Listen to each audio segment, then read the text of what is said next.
Got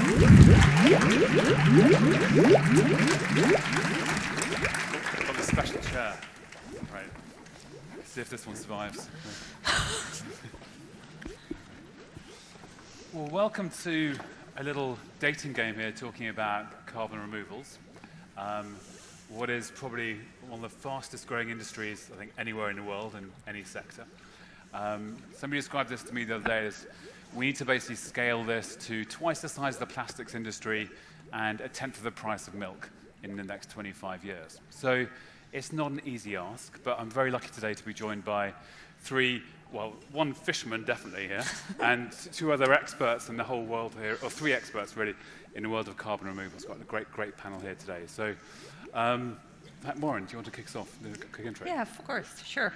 Hi everyone, thank you first of all for having me. My name is Moran Haviv. I'm leading strategic innovation for Microsoft, located in Israel. I'm part of the CTO office, and I'm scouting for exciting or exceptional technologies in the area of climate and specifically in carbon.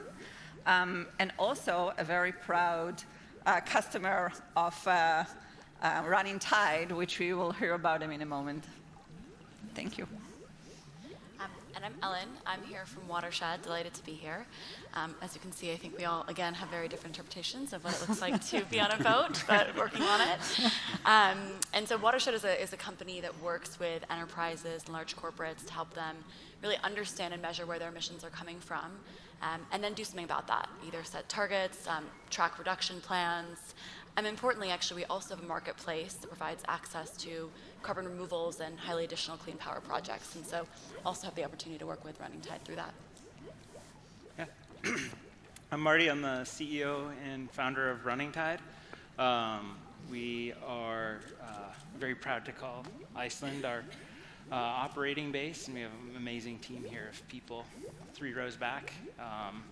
And we use the ocean to remove tremendous amounts of carbon and help restore balance to the ocean ecosystem, hopefully counteracting the effects of climate change to ensure a healthy ocean for the future. And Marty, as you can tell, by the way, is also a genuine man of the ocean as well. This is what he wears all the time. I've known him for a year, and this is all he hasn't got dressed up. This is not a fancy dress.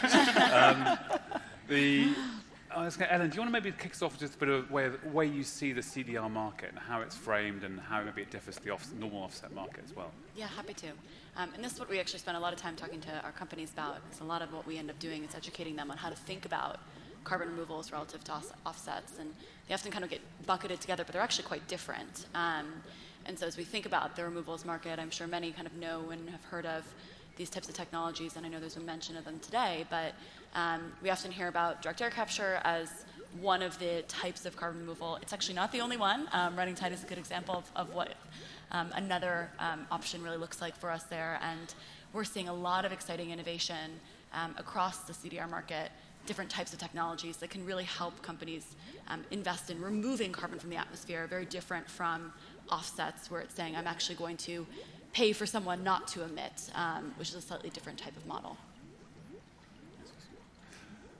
I mean, one of the key things about this whole market, though, is actually that there's this wide variety of technologies. And one of the challenges that presents, opportunities, I guess, for some people, but one of the challenges is how do we measure it? And how do we actually really understand and can verify actually what this is? I mean, I think it's one of the great advantages of DAC is that it's very easy. You've got a flow valve, great, that's how much carbon we got. Marty, you've got more of a challenge, though, with this in terms of actually educating people about actually how to measure and really think about the actual carbon capture that goes on here. Do you want to maybe take us through how you guys do it? Because I know you're pretty exceptional at this. Sure, yeah. Earth-scale problems need Earth-scale solutions. In order to get at an Earth-scale solution, you have to engage with the Earth system. And the Earth system is kind of like a messy, chaotic, wild thing, especially the ocean. The Running Tide solution is to make little buoys like this, and to spray kelp spores on them, drop them in the ocean, they float around and then sink to the deep ocean. Pretty simple, right? It's like you make a cookie, and millions of them, and set them free, and they grow a little garden on them, and they sink. But in order to really measure that to the satisfaction of a customer like Microsoft, who wants like a high degree of diligence, and to make sure that everything we're doing is super kosher and improves the ocean health, we have to measure kind of almost every little parameter we can in the ocean. And how we do that, so you have to, we're trying to manipulate this massive, Earth system, but in order to do that effectively, you have to measure very small. So we make, at Running Tide, we make all sorts of little sensors, and I brought them up in my nice little backpack here. Here's one of them. We drop these in the ocean alongside our little cookies, and these float around and measure the physical attributes of the ocean as they're floating through. Then we have another one. Wait, let me find it. This is a big bag, by the way. It's a big bag. All sorts of goodies in here. I got it. Look at that.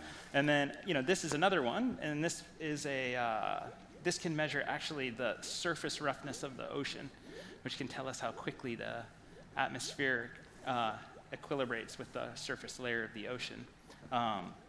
So this is a little tiny computer that's floating out in the ocean and sends us information through the satellite. And so in real time, like right now, we have a deployment going out in the North Atlantic, and we're able to see kind of all sorts of biogeochemical parameters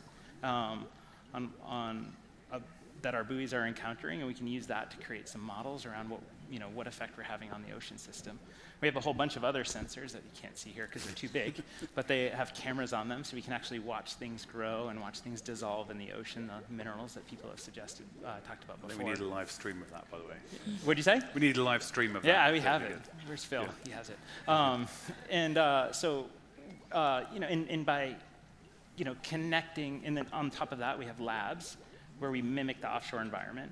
So between measuring out in nature, in situ measurement, in the lab, and then we can connect it with these models, we're able to give like a high resolution, like high certainty on what's happening around our intervention in the ocean, and then provide that data package to our customers, and at their satisfaction, they pay us for the positive result that comes out of it. That's cool. It's a lot of science going on there, and a lot of learning that has to happen to really understand what that actually means. Moran, I think Microsoft is the leader in this space, and let's be honest here. You've done some amazing work. How did you get your organization, or how has Microsoft been on this journey to understand CDR, and particularly end up investing in Marty and those amazing bits of technology? So it's a long story. We have 12 minutes. But I think the good news, before I start to tell the summary, is that we are very transparent about our journey. We have many reports that we are publishing with everything, with what we are looking for, how we are measuring, what's the science behind the things, who are we consulting with. And we really think that this is really needed for others to learn from, right? Because we are doing a lot of things for the first time, and we're trying to learn from that. We're collaborating with many scientists all over, and also with many entrepreneurs that also trying themselves to try to better understand how can they measure, what's the right verification method, what's the right registry area that we need to do it. So we are actually publishing all of that. So first of all, I wanted to put it here because I think it's a great resource, and we already see many are using it. I don't know if you know, Microsoft was actually committing to be carbon negative by 2030 and returning all our historical emission by 2050. It's a big, if you know data centers, it's a big mission. And yes, definitely we need to reduce it, but a lot of it is going to be removed because, we have time. And in 2030, which we have seven more years, we will need to remove many tons of CO2, and we need those markets. We need supply of this CO2. And in order to make supply, we need to have a market, right? It's not enough to have a demand. We need to make sure that we have them for really duration, and it's high scale, high volume credits, removal, CDRs. And what we are basically doing, that we are working with innovative and pioneering solution to solve for that, but we are also, on the other hand, investing a lot in policymakers to make sure that they are also putting some more money into those countries or into regulations to grow this ecosystem, because otherwise the market will not exist. I'm sure that I'm sure that you can share more about that. And one more last thing to say is that I'm sure that Ellen can say more about that. One more last thing to say is that it's not only working with scientists and with policymakers and with the entrepreneurs and pioneers in this area, but it's also working with our suppliers, because Scope 3 is 96% of our emissions. If our suppliers will not start to remove their emission out there and will not understand how to manage their portfolio, how to measure it, what they want to remove, have a strategy for long years of how they are going to remove those, it will not happen.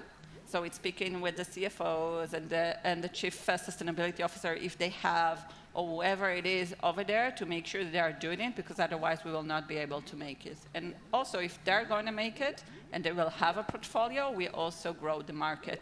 So it's like the circle of things that we're doing. There's a huge amount you guys doing. I think you condensed it very well there. I mean, there's two things just to really like to pick up on there, and I think first is interesting around the transition from necessarily always being the chief sustainability officer to often being a CFO, actually being a key stakeholder here. And then I think the second part is that every single net zero company out there, or company that's intended to be net zero, is going to have to get into the removals game, whether they like it or not. And we know with this market, I mean, it's really bizarre sitting here going, we know what this market's going to be. We know what scale it needs to get to. And that's sort of twice the size of the plastics industry. We know that's reality, and that's, frankly, a minimum probably as well, given current trajectory. But and then how are you educating your clients? Because there is this incredible journey, and I think there's also a really interesting dynamic where this market is evolving in a way which is, can be challenging. And we know where it needs to get to, but there's a long way to go until we do get there. So how do you guys approach it, Watershed? Well, we think about it in terms of kind of, as we talk to our customers, the reality is that for most of them, they don't have the large sustainability teams that a company like Microsoft has. And so there is often a lack of understanding, both in terms of what is the market landscape, how do I think about that, how do I engage in it. It can be quite an intimidating step to take, and so a lot of our role is both helping them understand that and then actually do something practical about it.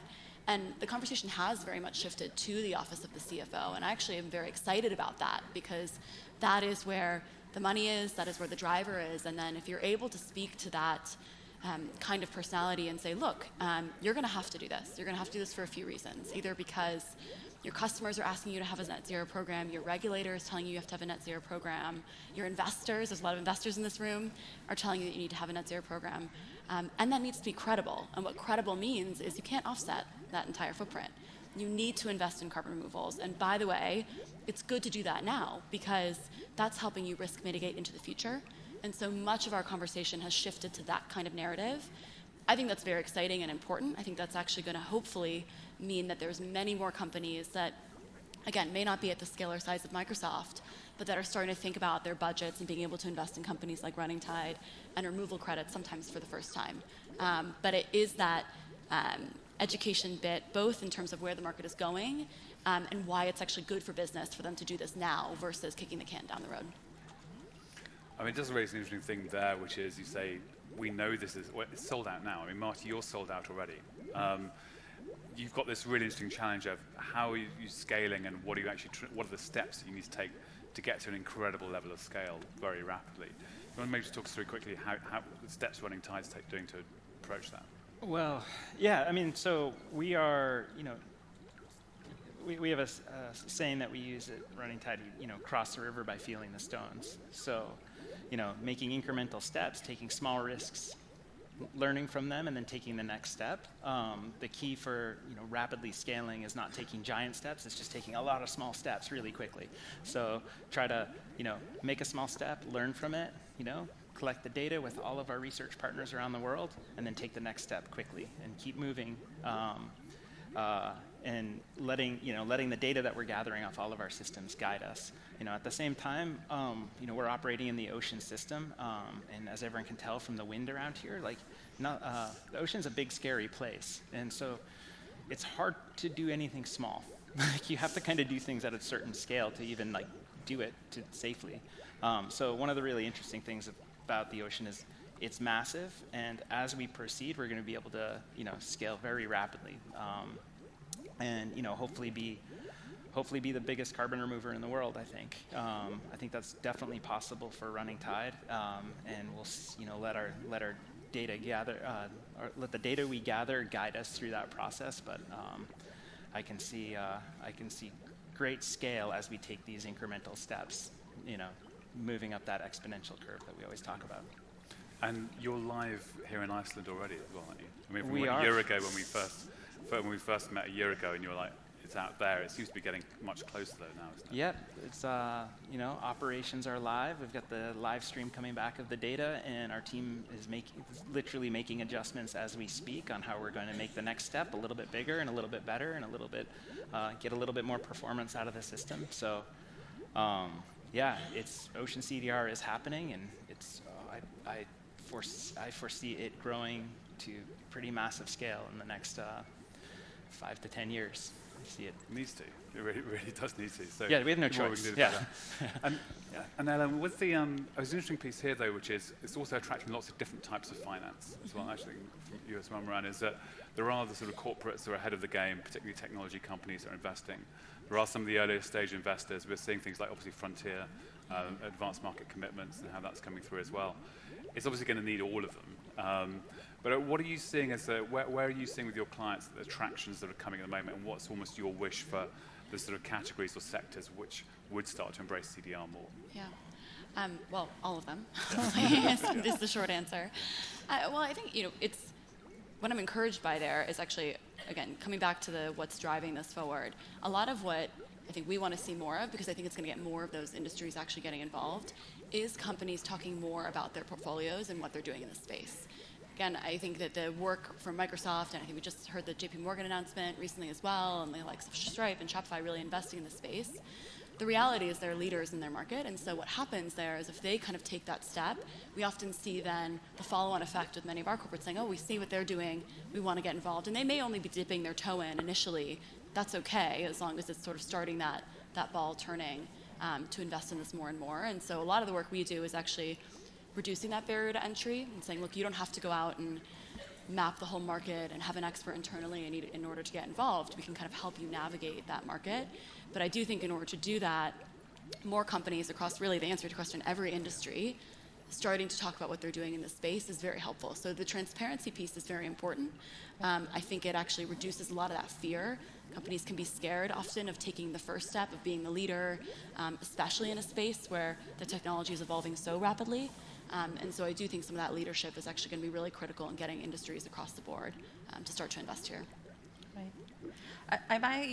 I totally agree with you, and I will add one more point, is that actually think about it. If we're working with our suppliers, which are all over the world, and we're assisting them to build their portfolio, this is a big push into this market. So we're taking all those industries that's supporting us, and we're assisting them to find and plan till 2030 how they're going to have a portfolio for CDRs. This is a big move that Microsoft is doing. I think that every company that takes that should do that. And then we're starting to cover the scope 3 in that direction and from the CDR. Yeah. I mean, it's getting the full complexities of scope 3. We're definitely going to blow through the time limit. But as I say, in terms of what do you see as the unlocks to actually get this market? I mean, there's the classic, what I call the sort of valley of death type moment as well. Microsoft's playing a transformational role in a huge degree. What do you see as some of the other unlocks, and what would be your hope for what this market can be, or should do over the next 5 years, 7 years, let's say, by 2030? Well, first of all, for us, we want to, till 2030, reduce our emission by 50% and being able to remove, not offset, remove all the others, and as I said, to start to remove history. So I hope to have enough supply to actually do it, right? We need to have enough supply, enough high-quality projects to be able to do that, and for that we need to invest now, because otherwise we will not have enough supply, not for us and not for others.